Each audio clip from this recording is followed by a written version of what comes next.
ஆந்திராவில் நடந்த தேர்தலில் வெற்றி பெற்ற ஜனசேனா கட்சித் தலைவர் பவன் கல்யாணுக்கு அவரது சகோதரரும் நடிகருமான சிரஞ்சீவி பிரம்மாண்ட வரவேற்பு அளித்து வாழ்த்து தெரிவித்தார். ஆந்திராவில் நடிகர் பவன் கல்யாணின் ஜனசேனா கட்சி 21 சட்டமன்ற தொகுதிகளையும் 2 மக்களவை தொகுதிகளையும் கைப்பற்றியது. இதையடுத்து டெல்லி சென்று தேசிய ஜனநாயக கூட்டணி தலைவர்கள் கூட்டத்தில் பங்கேற்ற பவன் கல்யாண் தனது குடும்பத்தினரோடு மோடியை சந்தித்து வாழ்த்து பெற்றார். இதனைத் தொடர்ந்து டெல்லியிலிருந்து திரும்பியதும் தன்னுடைய சகோதரரான நடிகர் சிரஞ்சீவியின் ஆசீர்வாதம் பெறுவதற்காக ஹைதராபாத்தில் உள்ள அவருடைய வீட்டிற்கு பவன் கல்யாண் சென்றார். அப்போது அவருக்கு நடிகர்கள் சிரஞ்சீவி, ராம் சரண், வருண் தேஜ் மற்றும் அவருடைய குடும்பத்தினர் ரோஜா இதழ்களால் பிரம்மாண்ட வரவேற்பு அளித்து கேக் வெட்டி கொண்டாடினர்.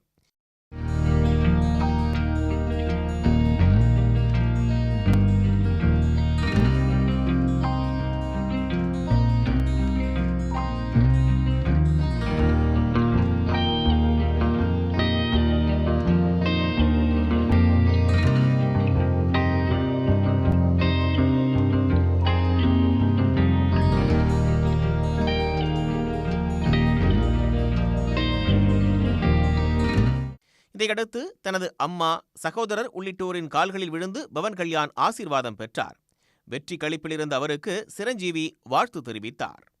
உடனுக்குடன் செய்திகளை தெரிந்து கொள்ள சன் நியூஸ் பெல் ஐகானை கிளிக் பண்ணுங்க.